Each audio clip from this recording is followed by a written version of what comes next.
महाराज सांगतात तुका म्हणे ज्याते सनकाधिक ध्यात, ज्याचं ध्यान सनकाधिकाने करावं, ज्याचं ध्यान ब्रह्माधिकाने करावं. महाराज सांगतात काय भाग्य या महाराष्ट्राचं, ते आमचे कुलदैवत पांडुरंग. ते कुठे आहे? ते हे समचरण साजिरे विटेवरी आणि पहा भीमातिरी विठ्ठल रूप. असा असणारा आमचा परमात्मा झाला. आषाढी वारीचा पर्व काळ संपला आणि श्रावण महिन्याला या ठिकाणी प्रारंभ होतोय. आणि अशा सुंदर असणाऱ्या पर्व काळावरती आमचा असणारा हा कीर्तन महोत्सव आहे. आज देवाला हाक मारल्यानंतर देव येतो, म्हणून सर्वांनी कीर्तनामध्ये बसल्यानंतर हाक त्याला मारायची असते. कबीर महाराज सांगतात, एका हिंदी शायराचं मत आहे, तो असं म्हणतो, जब हम भगवान को याद करते तो भगवान भी हमें याद करता है ना. जेव्हा जेव्हा आम्ही त्याची आठवण काढतो तेव्हा तेव्हा तो सुद्धा आमची आठवण काढतो. काही लोक म्हणतात महाराज एकाच वेळेस लाखो माणसं त्याची आठवण काढतात, मग तो कशी आमची आठवण काढेल ना. व्यवहारातलं असणारं उदाहरण सहज बोलून जात असतो. जर आता आपल्याला इथं बसल्या बसल्या कीर्तनामध्ये जर कुणाला उचकी लागलीच तर, फक्त उचकी बोलतोय बरं, हा लागू नये पण लागलीच तर, माणसं म्हणतील मुलाचं चाललं होतं म्हणत होता कीर्तनाला यायचंय पण कुठं गुतला माहिती नाही. महिला म्हणतील की सुनबाई म्हणत होती मला कीर्तनाला यायचे पण स्वयंपाकात गुतली का काय, नाही का. जर सुनेनी मुलांनी जर आठवण काढली आणि त्याच्या आठवणीची जर उचकी इथं कीर्तनामध्ये लागत असेल तर नामदेव महाराज सांगतात, आम्ही जर परमात्म्याची पांडुरंगाची आठवण काढली तर आमच्या आठवणीची उचकी पांडुरंगाला लागणार नाही का. आमच्याही आठवणीची उचकी त्याला लागली पाहिजे आणि म्हणून त्याला हाक मारायची, त्याला बोलवायचं, इथं बसल्यानंतर त्याचं चिंतन करायचं. चला, महाराज सांगतात ते पंढरपूरचं भूत मोठे, इतकं मोठे की त्याच्या वाटेला जी माणसं जातात त्याच्यावर तिथे झडप टाकतं. आल्या गेल्या झडपी वाटे, त्या रानाला कुणी जाऊ नका, कारण ते रानच असे, ती जागाच अशी आहे, तेथे जाऊ नका कोणी, गेले नाही आले परतोनी. आजपर्यंत जी माणसं, महाराज सांग, जी माणसं आजपर्यंत तिथपर्यंत गेली ती पुन्हा इकडे आलीच नाहीत. हा वरचा भाव, आतला भाव आपल्याला पुढे पाहायचा आहे. महाराज सांगतात मी जगाचं सांगत नाही, तुकोबाराय बोलतात मी स्वतःचा अनुभव सांगतो. मी स्वतः पंढरपूरला गेलो, तुका पंढरीशी गेला आणि पुन्हा जन्मा नाही आला. मी तिकडे गेलो पण पुन्हा जन्मरूपी गावाला आलो नाही, असं तुकोबारायांच्या या अभंगाच्या माध्यमातून मत. विठ्ठल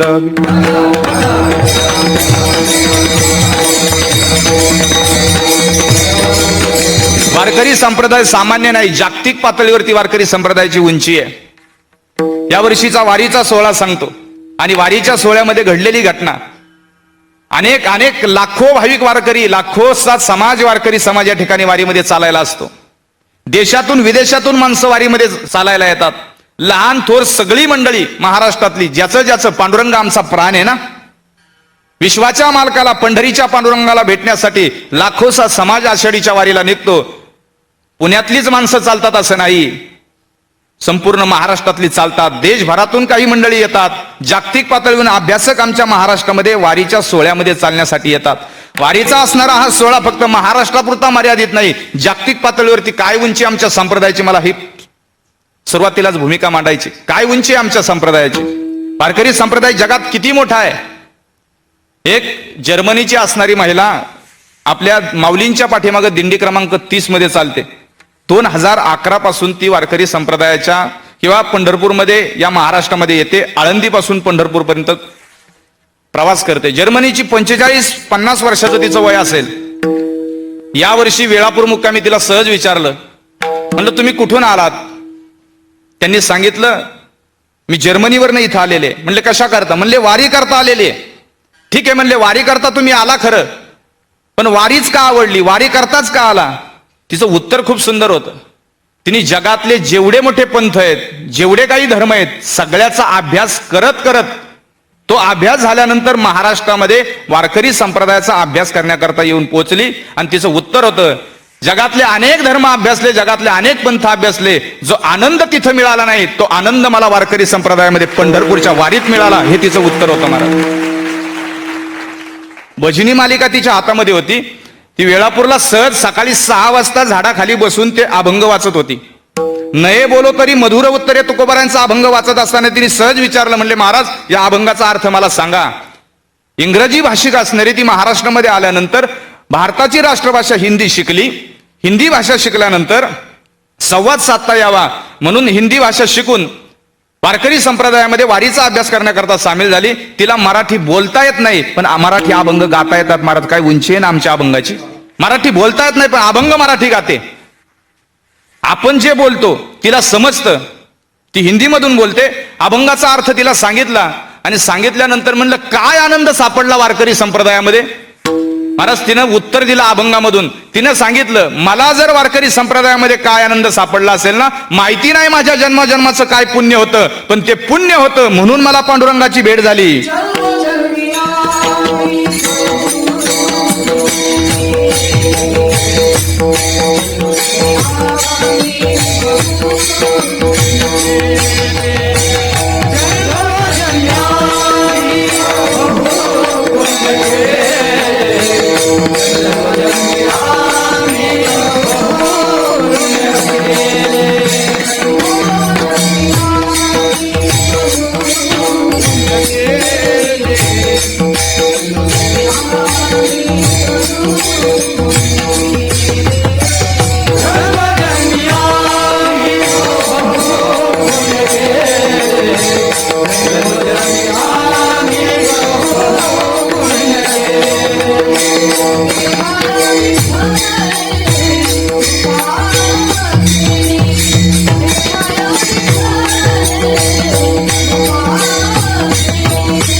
म्हणली माझा जन्म भारतातला नाही, पण भारतामध्ये यायला मिळालं आणि पांडुरंगाला पाहायला मिळालं. पाठीमागच्या जन्माचं काहीतरी पुण्य असेल म्हणून मला पांडुरंग भेटला. हे तिचे उद्गार आहेत. चला तुमचं आमचं भाग्य याच्यासाठी बोलून गेलो की तुम्ही आम्ही त्याच महाराष्ट्रामध्ये जन्माला आलोय. याच महाराष्ट्रामध्ये आमचा जन्म की जो महाराष्ट्र ज्ञानोबा महाराष्ट्र आहे, जो महाराष्ट्र तुकोबरायांचा महाराष्ट्र आहे, नामदेव महाराजांचा महाराष्ट्र आहे, चोखोबारायांचा महाराष्ट्र आहे, छत्रपती शिवाजी महाराजांचा महाराष्ट्र आहे. या महाराष्ट्रामध्ये आम्ही जन्माला आलो. भाग्यवान आम्ही माणसं आहोत. चला जागतिक उंची आहे आमच्या संप्रदायाला. जगाला शांती आणि शांतीचा संदेश देणारा जर संप्रदाय जगात एकमेव कोणता असेल तर तो वारकरी संप्रदाय. जगाला शांती देण्याचा संप्रदाय. इथं सगळ्यांनी यावं, कुणी यावं. खटनट यावे, शुद्ध होवनी जावे, दौंडी पिटवी भावे, चोखा मेळा. इथं सगळ्यांना अधिकार. यारे यारे लहान थोर, याती भलती नारी नर, करावा विचार न लगे चिंता कवनाशी. इथं सगळ्याला अधिकार दिला आमच्या संतांनी. सगळ्यांना, सगळ्या जाती पंथाचे संत या ठिकाणी वारकरी संप्रदायामध्ये आहेत. आणि म्हणून तर पहिला मान. आजही पंढरपूरमध्ये गेल्यानंतर पहिलं चोख व्हावं लागतं आणि नंतर पांडुरंगाच्या दर्शनाला आपण प्राप्त होतो ना.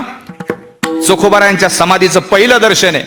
पहिलं चोख व्हावं लागतं. चोख म्हणजे शुद्ध व्हावं लागतं, पवित्र व्हावं लागतं. म्हणून पहिलं चोखोबारायांचं दर्शन.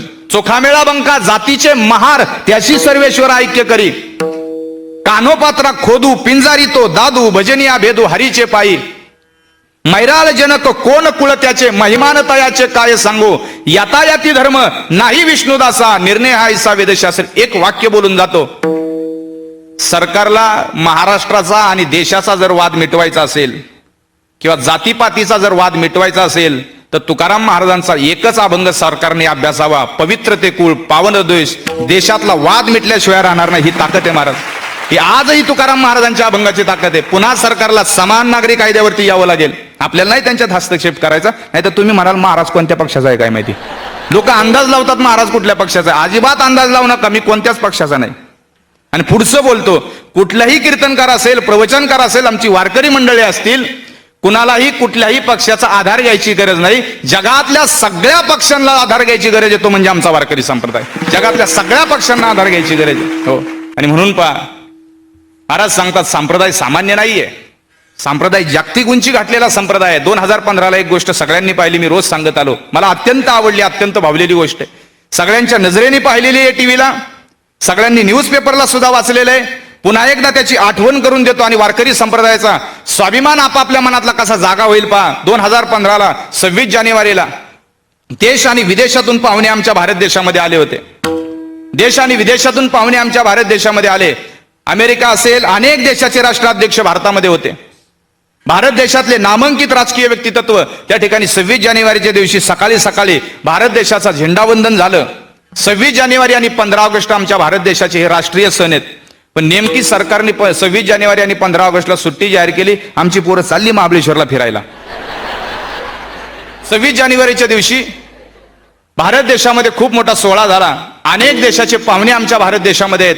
सकाळी सकाळी वेळेनुसार झेंडावंदन झालं आणि झेंडावंदन झाल्यानंतर दरवर्षी भारत देशामध्ये आजही आमच्या देशामध्ये विविध प्रांत आहेत, विविध धर्म आहेत, विविध जाती आहेत, विविध राज्य आहेत, पण विविधतेमध्ये एकता कशी नांदते हे दाखवण्यासाठी कार्यक्रम ठेवला जातो. आणि 26 जानेवारीच्या दिवशी त्याच्यामध्ये अनेक राज्य, भारत देशामध्ये जी काही राज्य त्याच्यापैकी 25 राज्य तिथं सहभागी झाली होती. आणि 25 राज्यामध्ये म्हणजे ज्या ज्या राज्यामध्ये जी जी संस्कृती जोपासली जाते त्या सर्व संस्कृतीचं चित्रदर्शन त्या चित्ररथाच्या माध्यमातून तिथं 26 जानेवारीच्या दिवशी दाखवलं. सकाळी 9 पासून दुपारी 2 वाजेपर्यंत पाहुण्यांना पाहण्यासाठी सुंदर कार्यक्रम होता. प्रत्येक राज्यांनी आपापला चित्ररथ तयार केला होता. आणि त्याच्यामध्ये महाराष्ट्राने काय केलं होतं, काय बनवला होता, वारकरी संप्रदायाचा किंवा ज्ञानोबारायांचा पालखीचा सोहळा पंढरपूरच्या दिशेने निघालेला आहे. गोल रिंगण दाखवलं होतं, मधोमध अश्व उभा होता. सुंदर अशी हिंदू धर्मामध्ये पवित्र मानली गेलेली तुळस एका स्त्रीनं डोक्यावरती घेतलेली आहे. अग्रभागी स्त्रिया आहेत पहा, हिरवी साडी घातलेली आहे, नाकात नथ आहे, डोक्यावरती पदर आहे आणि ती शोभून दिसणारी तुळस, कपाळाला भलं मोठं कुंकू लावलेलं आहे, शोभन इतकं सुंदर. आणि स्त्रियांना किती मान आहे आमच्या देशामध्ये पहा. महाराष्ट्रानं आजही जगाला दाखवून दिलं स्त्री म्हणजे आमच्या देशाची शक्ती आहे, दाखवून दिलं. आणि एक दिवस स्त्री शक्तीवरती बोलत असताना पोरांना म्हणलं, पोरांनो स्त्री म्हणजे आमच्या देशाची शक्ती आहे. खालून पोरांनी विचारलं, महाराज पुरुष म्हणजे काय? मी म्हणलं सहन शक्ती, दुसरं काय तेव्हा आहे की नाही. स्त्री आमच्या देशाची शक्ती म्हणून अग्रभागी डोक्यावरती तुळस घेऊन पुढे निघालेली आहे. माऊलींचा अश्व रिंगणामध्ये फिरतोय. तो चित्ररथ या पद्धतीचा होता. आणि चित्ररथ समोर आला. जगातले सगळे जे काही पाहुणे दिल्लीला उपस्थित होते ते सगळे उठले, टाळ्याच्या गजरात त्याचं स्वागत झालं. दुपारी 2 नंतरचा कार्यक्रम संपतो. दुपारी 2ला कार्यक्रम संपला. दुपारी 2 ते रात्री 8 वाजेपर्यंत त्याच्यावरती इंटरनेटच्या माध्यमातून वोटिंग झालं, मतदान झालं. आणि मतदान झाल्यानंतर आता इंटरनेटच्या माध्यमातून वोटिंग होतंय, मतदान होतंय. मतदान झाल्यानंतर पहा घटना अशी घडली, दुसऱ्या दिवशी सकाळी पेपरला आणि त्याच दिवशी रात्री न्यूजला म्हणजे 9, 9:30 वाजता त्याच दिवशी सर्व चॅनलला न्यूजला एक सुंदर हेडलाईन आली होती. भारत देशामध्ये 26 जानेवारी 2015चा सोहळा अत्यंत आनंदामध्ये साजरा झाला. त्याच्यामध्ये विविधतेमध्ये एकता कशी नांदते हे दाखवण्यासाठी भारत देशातली अनेक राज्य तिथे सामील झाली होते. आणि त्याच्यामध्ये महाराष्ट्र राज्य सुद्धा सामील होतं.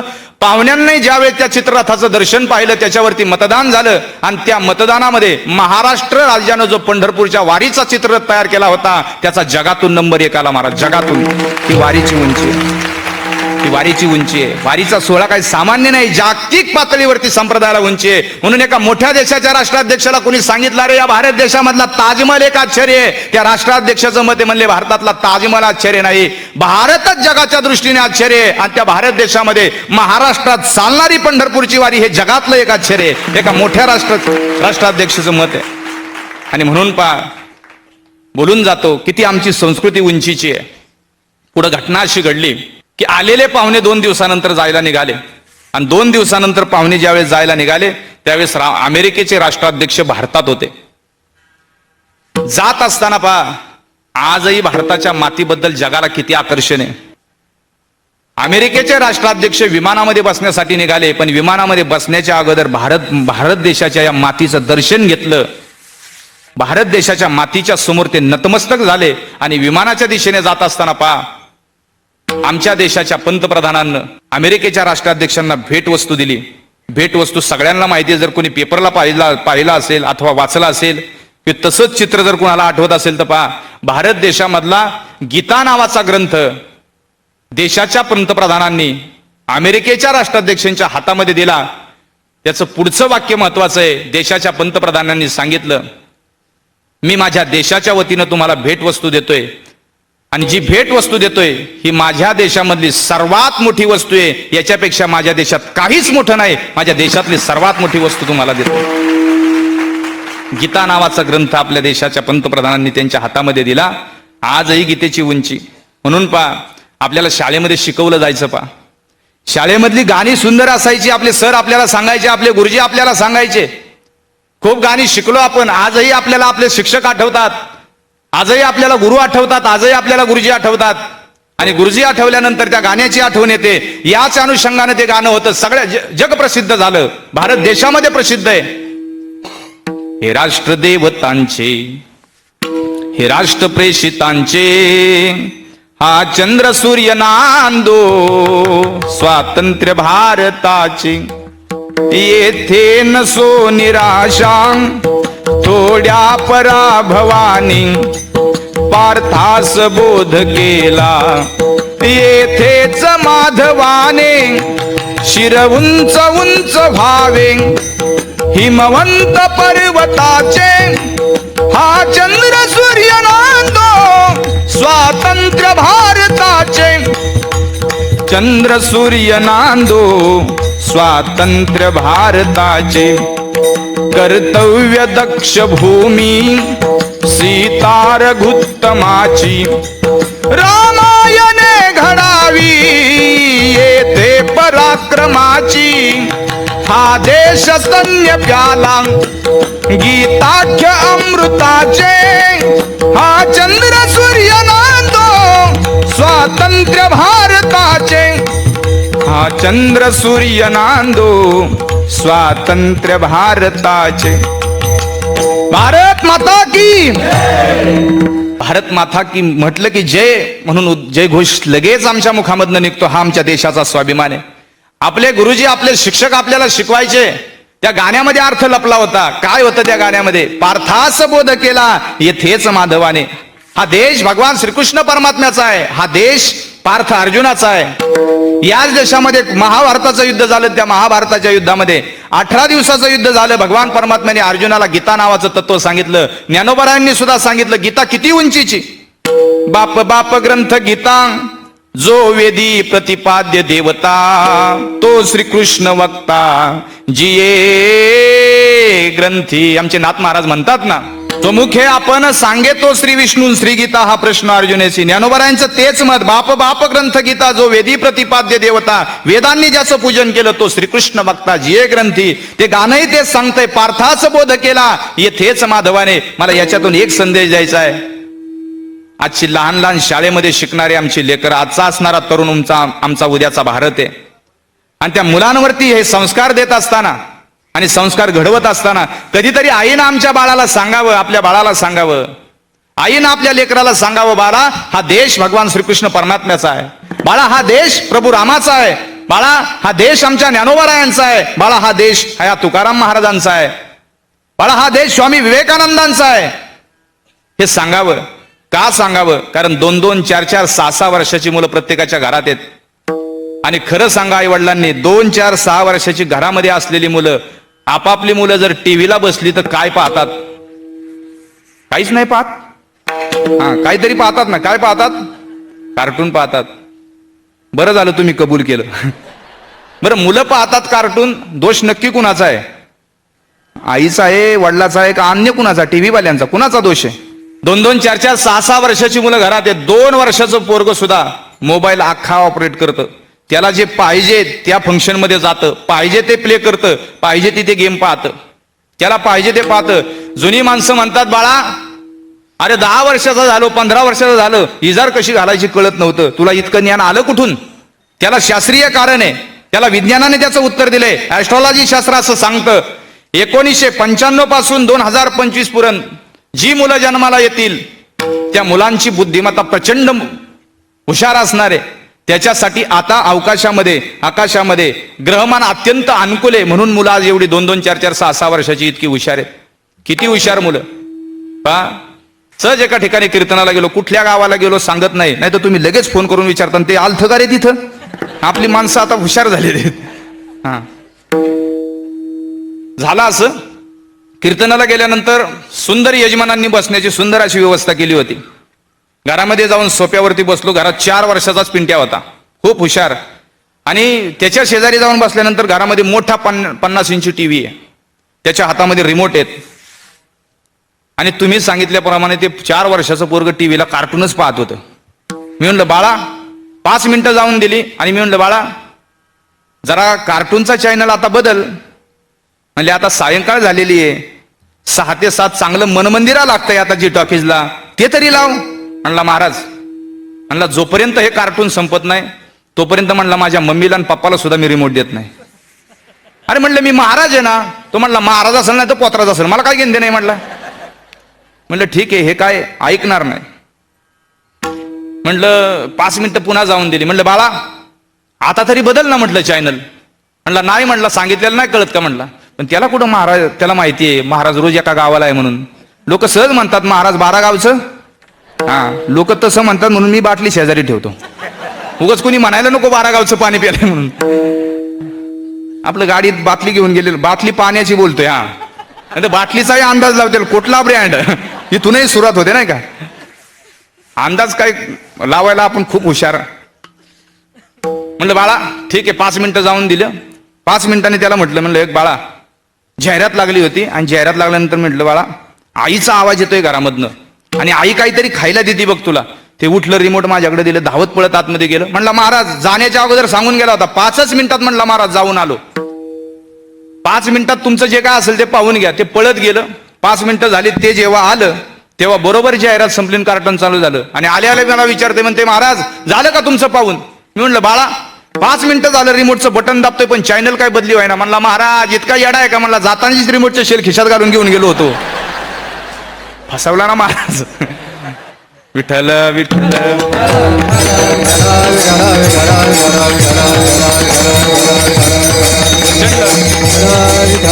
2-2, 4-4, 6-6 वर्षाची मुलं प्रचंड हुशार आहेत. त्यांची बुद्धिमत्ता जर हुशार असतील, जर इतके सुंदर चांगले विचार त्यांच्या मनामध्ये जर आणायचे असतील तर कधीतरी आमच्या पोरांना संत वाङ्मय शिकवा ना. त्यांना सांगा ना बाळा पंढरपूर पाटणी गा महाराजा सार्वभौम. पंढरपूर पाटणी गा पंढरपूर पाटणी गा महाराजा सार्वभौम.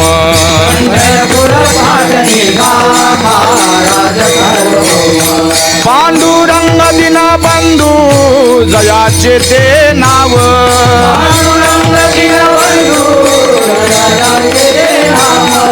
पांडुरंग दिना बंधू जयाचे ते नाव.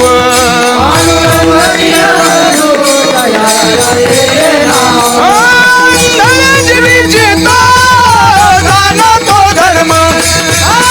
जीवीचे तो जाणो तो धर्म.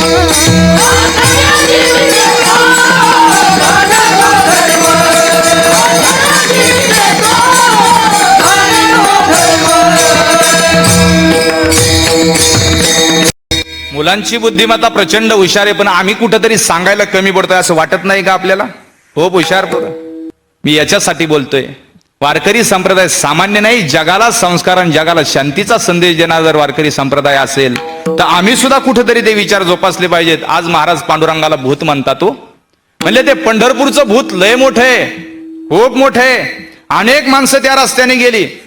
तुम्ही म्हणाल महाराज आज नशीब माझं चांगलंय, अभंग गात्यात आहे पंढरीचे भूत मोठे. मी जर पांडुरंगाला भूत म्हटलं असतं आणि अभंग जर गात्यात नसता तर दगड घेऊनच पाठीमागा लागला असता ना, महाराष्ट्र माझ्या लागला असता. आपली काय ताकद आहे पांडुरंगाला भूत म्हणण्याची. तुकाराम महाराज सांगतात की हे पंढरपूरचं भूत खूप मोठं आहे.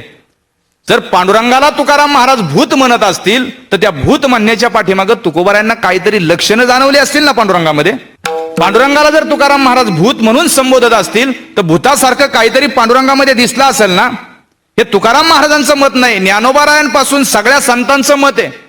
ज्ञानोबारायांपासून सर्व संतांपर्यंत, तुकोबारायांपर्यंत, निळोबारायांपर्यंत सर्व संतांनी देवाला चिडवलेलं आहे. आपण माणसाला चिडवतो तो भाग सोडा.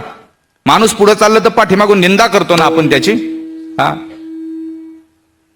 तुकाराम महाराज सांगतात निंदा करा. नामदेव महाराज सांगतात निंदा अथवा चाडी करावी देवाची, निंदा करायची चाडी करायची ना ती देवाची करा.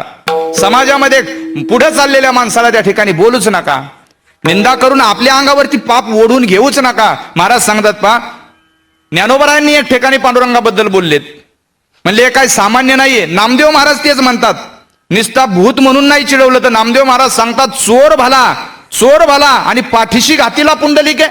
नामदेव महाराज म्हणला हा काय चोर सामान्य आहे का? हा चोर सामान्य नाही. त्यानं काय केलंय, पुंडलिका सारख्या पोराला, जे पुंडलिक नावाचं पोरग आईबापाला त्रास देत होतं त्याला पाठीशी घातले, हा चोरटा आहे म्हटले नामदेव महाराज पांडुरंगाला म्हणतात.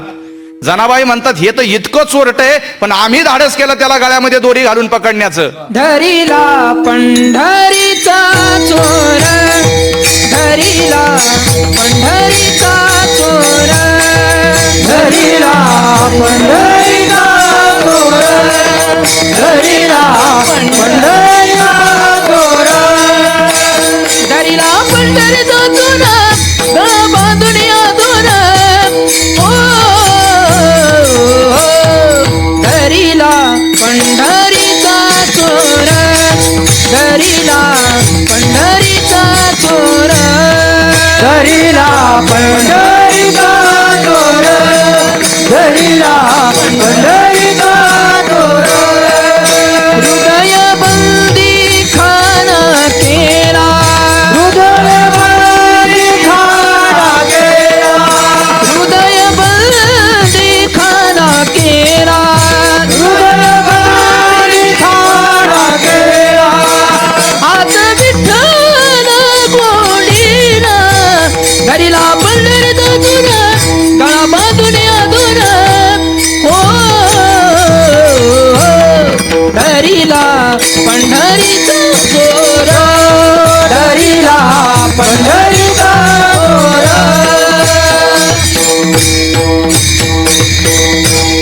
जनाबाईचं केवढं धाडस आहे ना.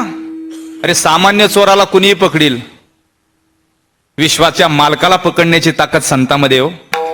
याच देशातली पोरगी जगाच्या मालकाला पकडते आणि चोर म्हणते धरिला पंढरीचा चोर, गळा बांधून या दोर, त्याच्या गळ्यामध्ये दोर बांधून हा पंढरीचा चोर मी पकडला. नामदेव महाराज सांगतात ते चोरटच आहे, चिडवतात देवाला. ज्ञानोबराय सुद्धा तेच, सगळ्या संतांनी चिडवण्याचा प्रयत्न केला.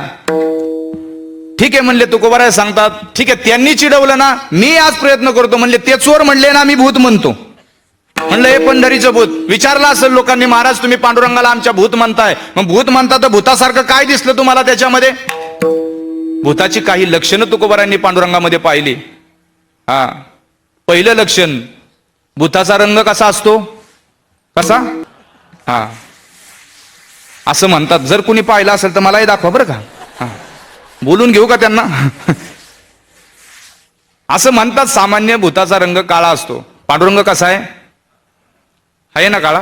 आहे ना पहिलं भूताचं लक्षण. मी बोलत नाही, माऊली म्हणतात हा आताचाच काळा नाही, तो खूप आधी आणि अनादिकापासूनचा काळा आहे. तुकाराम महाराजांच्या मताप्रमाणे पहिलं भूताचं लक्षण, भूताचा रंग काळा असतो. तुकाराम महाराज सांगतात भूताचं दुसरं एक वैशिष्ट्य आहे, ते अनेक रूपामध्ये अनेकाला दिसतं. हा जर प्रश्न आता आपल्याला अंधश्रद्धावाले विचारायला आले तर त्यांना उत्तर काय द्यायचे आपण? हा उत्तर आहे, काहीच काळजी करू नका. ते जरी लाईव्ह कार्यक्रम आपला पाहत असतील तरी आपण त्यांना उत्तर देणार आहोत, कारण आमच्या संतांनी महाराष्ट्रातून अंधश्रद्धाच नाहीशी केली. हे संतांचं तत्व होतं, ही संतांच्या विचाराची उंची, त्याच्यासाठीच मुद्दा म्हणून सांगायचं. म्हणजे दुसरं लक्षण भूताचं, ते अनेक प्रकारामध्ये अनेकांना दिसतं, ते रूप बदलतं. मग कुणाकुणासाठी काय काय रूप घेतली होती? पंढरपूरमध्ये नामदेव महाराजांसाठी कुत्र्याच्या रूपामध्ये पांडुरंगाने दर्शन दिलंच ना, हे पहिलं लक्षण. जगन्मित्र नागासाठी आमचा पांडुरंग परमात्मा वाघाच्या रूपामध्ये जगन्मित्र नागासाठी गेला. शास्त्राला ज्ञानोबराय सांगतात भूत योनी कशी मान्ये, आस्था जना माझी खेचरू, असतोची नो हे गोचरू, तैसा शरीरी परी संसारू, नोळ खेताया. ते ज्ञानोबरायांची ओवी आहे. ज्ञानोबराय सांगतात भूत योनी शास्त्रांनी कशी मान्य केली, त्या योनीमध्ये आपल्याला कसं जावं लागतं. आणि हे सांगत असताना आमच्या पांडुरंग परमात्म्याने किंवा देवाने अनेक रूपामध्ये अनेकांना दर्शन दिलं. माऊली तर म्हणले मला तर किती रूपामध्ये दर्शन दिलं. अनंत रूपे अनंत वेसे देखिल्या म्याताचे, देखिले म्याताचे, बाप रखुमा देवी वरखून बाणली कैसे, बाप रखुमा देवी वरखून बाणली कैसे. अनंत रूप अनंत वेसे देखिल्या म्याताचे, देखिल्या म्याताचे, बाप रखुमादेवर पुन्हा बाणले कैसे बाप रखुमादेवर पुन्हा बाणले हो अनंत रूपे अनंत मेसी देखिले म्या त्याचे बाप रखुमादेवी मरून बाप रखुमादेवर पुन्हा बाणली कैसी अनंत रूपे अनंत मेसी देखिले म्या त्याचे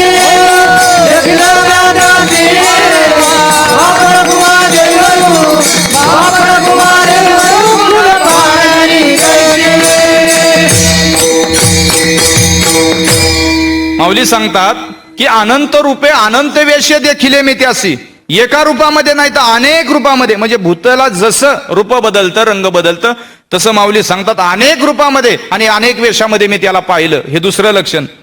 तिसरं लक्षण सांगतात भूताचं म्हणले भूत ज्याच्यावरती बसलं त्याला जाऊन विचारा. आता भूत बसलेला माणूस पाहायला लागेल आपल्याला पहिला जाऊन नाही का. जर कुणावरती बसला असेल तर आम्हालाही सांगा मग कसं असतं ते सांगा. तुकाराम महाराज भूत बसलं त्या माणसाचं तिसरं लक्षण सांगतात की म्हणतात अंदाजे समाजामध्ये लावलेला म्हणजे ज्याच्यावरती भूत बसतं ना तो माणूस मांत्रिकाकडे जातो का नाही. आणि मांत्रिकाकडे गेल्यानंतर मांत्रिक विचारतो त्याला तू कोण आहेस तू कुठला आहेस आणि जर असशील कुठला बसलेला तर सांग तू कोण आहेस म्हणून. त्याचं नाव जरी संतोष पायगुडे असलं ना तरी तो सांगतो मी गंभीर महाराज आहे म्हणून. म्हणजे तसं तुकाराम महाराजांना विचारलं महाराज सांगा ना तुमच्यावरती भूत बसलं ना तुमच्यावरती भूत बसलं ना मग कोणतं भूत बसलं. महाराज म्हणले माझ्यावरती भूत बसलं. महाराजांना नाव विचारलं महाराज तुमचं नाव काय. मी वासुदेव तत्वता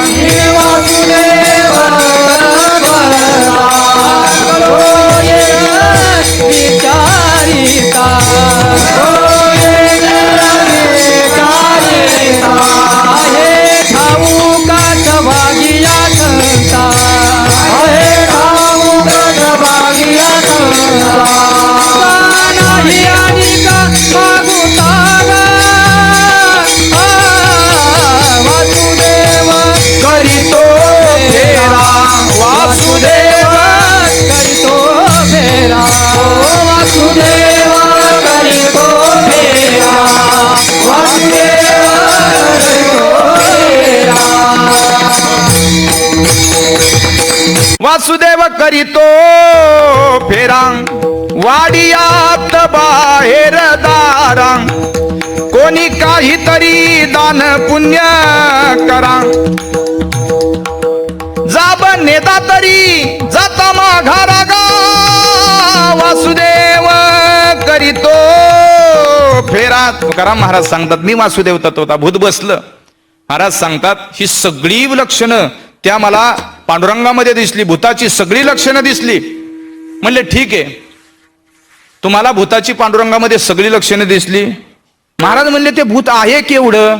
तुकाराम महाराज सांगतात त्या भूता एवढे जगात भूतच नाही म्हणून अभंगाच्या पहिल्या चरणामध्ये पंढरीचे भूत मोठे पंढरीचे भूत मोठे पंढरीचे भूत मोठे पंढरीचे भूत मोठे पंढरीचे भूत मोठे पंढरीचे भूत मोठे मोठे पंढरीचे भूत मोठे पंढरीचे भूत मोठे आला गेला गडपी माटे आला गेला गडपी माटे बाबुखे चरीचे रान बाबुखे चरीचे रान बाबुखे चरीचे रान बाबुखे चरीचे रान पंढरीचे भूत मोठे आल्या गेला गडपी माटे आल्या गेला गडपी माटे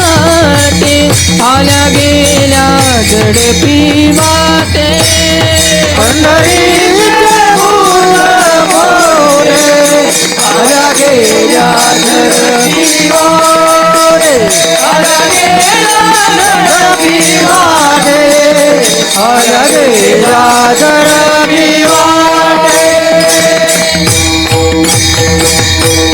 महाराज म्हणले हे भूत खूप मोठे, मोठं म्हणजे प्रचंड मोठं. नाथांचं एक भारुडे पा नाथ महाराज सांगतात केवढं मोठं, हे ज्यांच्या ज्यांच्या पाठीमागं लागलं त्यांना सोडलं नाही. जी जी माणसं त्याच्या वाटेने गेली त्याच्या पाठीमागं लागलं. आणि भूत कोणतं सांगितलं, पहिला मुद्दा.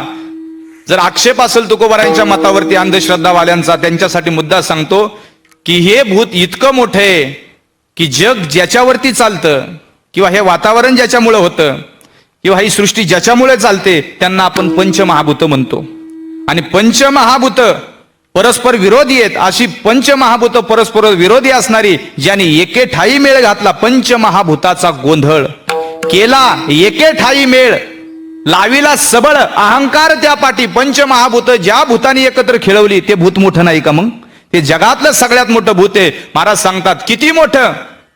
भूत जबर मोठे गे बाई, भूत जबर मोठे गे बाई, भूत जबर मोठे गे बाई, भूत जबर मोठे गे बाई, भूत जबर मोठे गे बाई, भूत जबर मोठे गे बाई.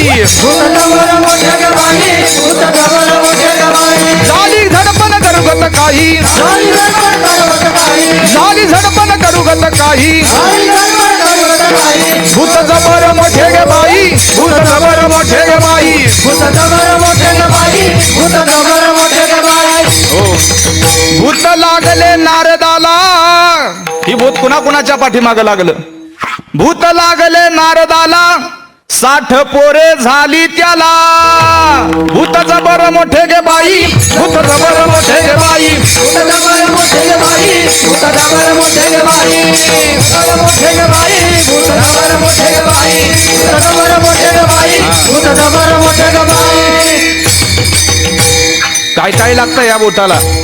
आणि ज्यांच्या ज्यांच्या पाठीमागं लागलं त्यांना सोडलं नाही. भूत लागले ध्रुव बाळाला, अरण्यात उभा ठेला. हे भूत काय काय मागणी करतं आखाड महिन्यामध्ये? लिंबू नारळ कोंबडा उतारा, या भूताने धरीला थारा. या भूताने धरीला थारा, लिंबू नारळ कोंबडा उतारा, या भूताने धरीला थारा. गुणाला बोलू तारा, या भूताने धरीला थारा. भूत जबर मोठे गे बाई, भूत जबर मोठे गे बाई. भूत जबर मोठे गे बाई, भूत जबर मोठे गे बाई, भूत जबर मोठे गे बाई, भूत जबर मोठे गे बाई.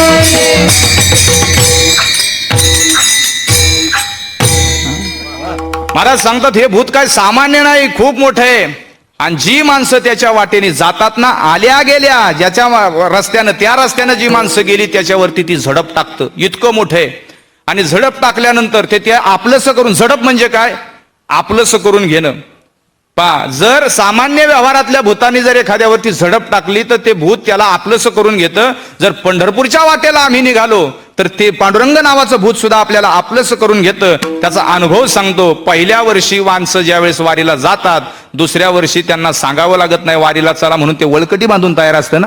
हे भूतानी झडपलेला परिणाम नाही का? महाराज सांगतात ते जबर मोठं भूत आहे.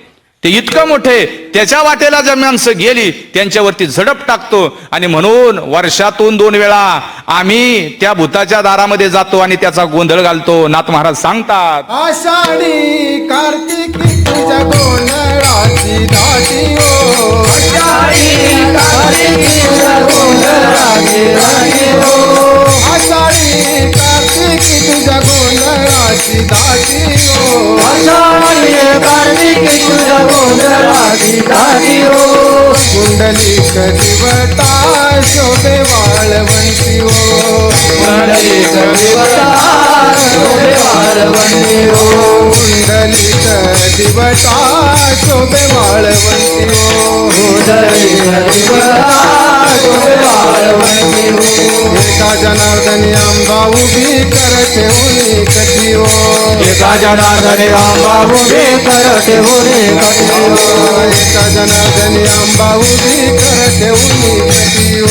एका जनार्दनी आंबा उभे कर ठेवून मोठे हो उद बोला उद बोला उद बोला उद बोला उद बोला कृष्णबाई माऊलीचा हो उद बोला कृष्णबाई माऊलीचा हो उद बोला उद बोला कृष्णबाई माऊलीचा हो उद बोला कृष्णबाई माऊलीचा हो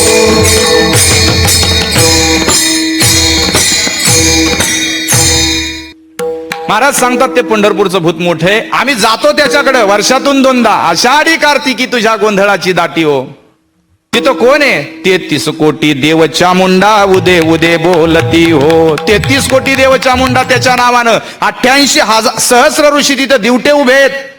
वाळवंटापासून महाद्वारापर्यंत सुरवरांची मांदी उभे जोडून हात, सगळ्या देवी देवता त्या ठिकाणी उभे जोडून हात आहे. दारामध्ये दाटी केलेली आहे तिथं. चला, असं ते पंढरीचं भूत जबर मोठं. महाराज सांगतात ते एकदा बसलं की निघत नाही, एवढं मोठं ते भूत आहे. खरंच कधी कधी किती सुंदर घटना घडतात. आमचा महाराष्ट्र आणि महाराष्ट्र हा किंवा पांडुरंग परमात्मा ह्या महाराष्ट्राचा प्राण आहे. प्राण प्रचंड प्रेम करतात पांडुरंगावरती महाराष्ट्रातला सगळा जनसमुदाय.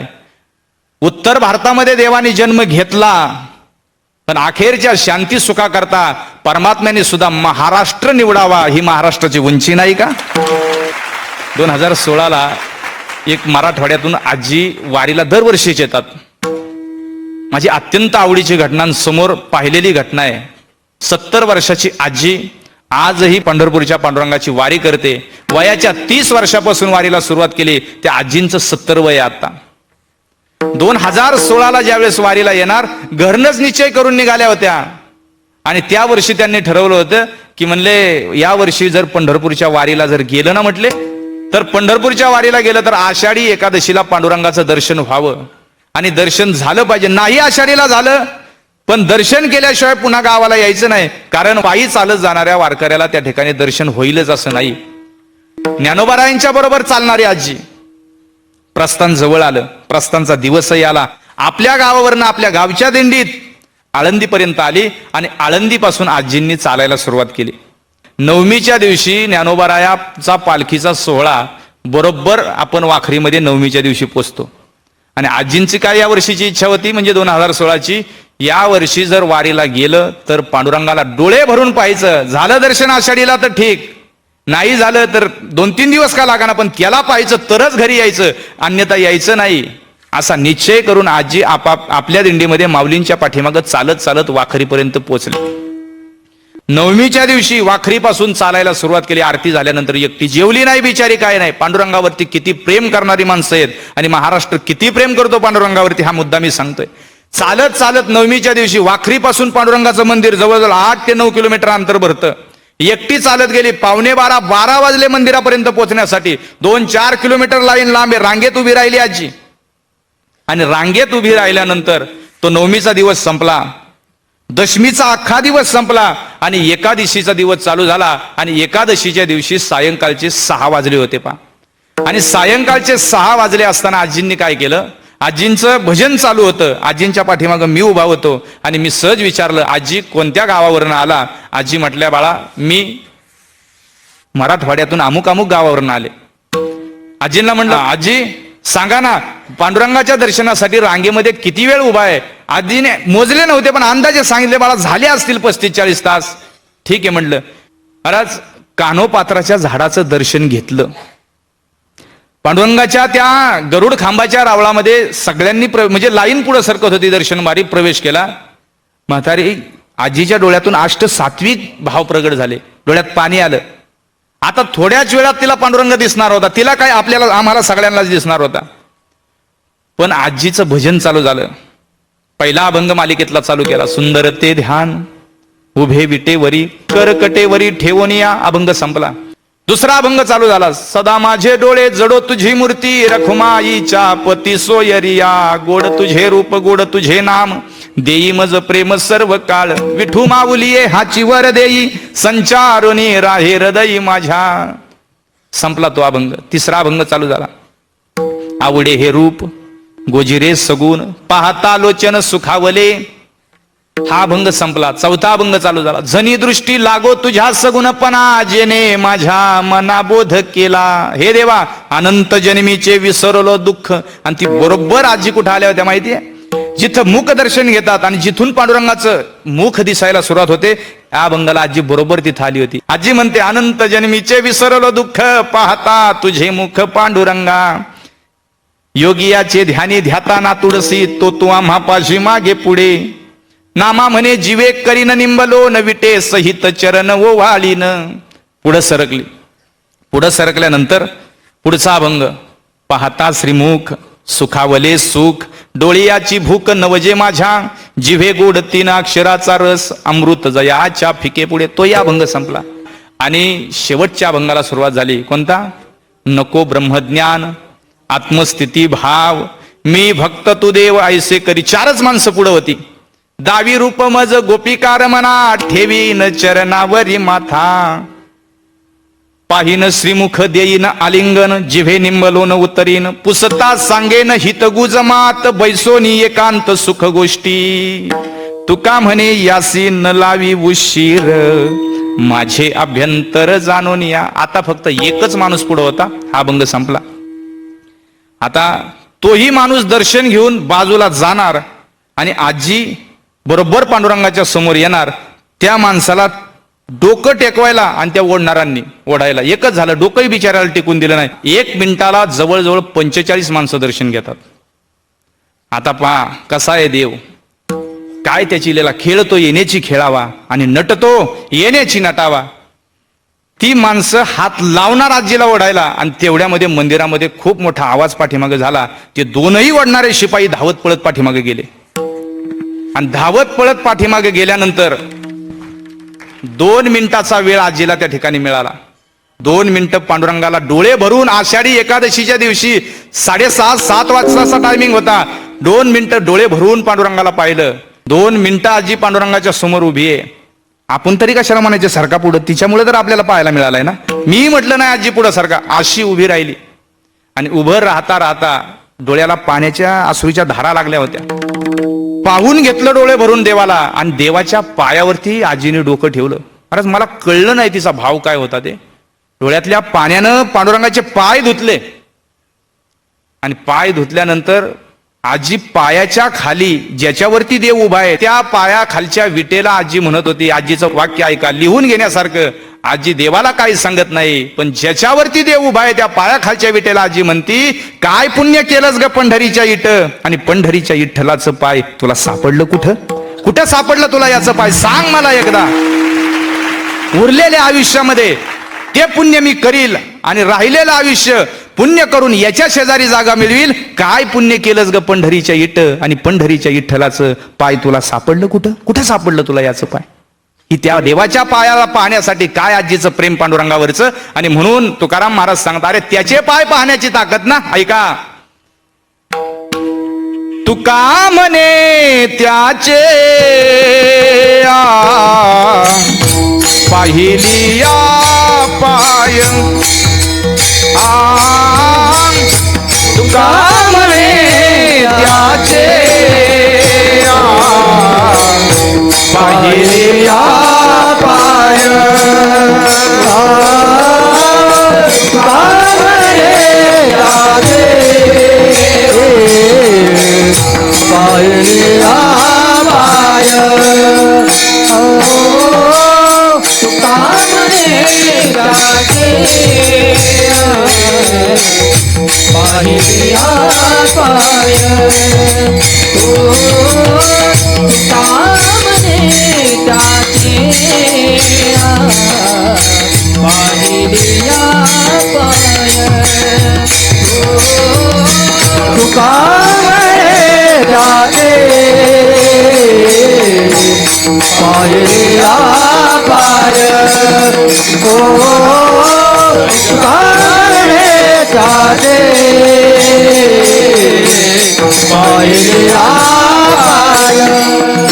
मग दुःख जाय सर्व माझे, मग दुःख जाय सर्व माझे.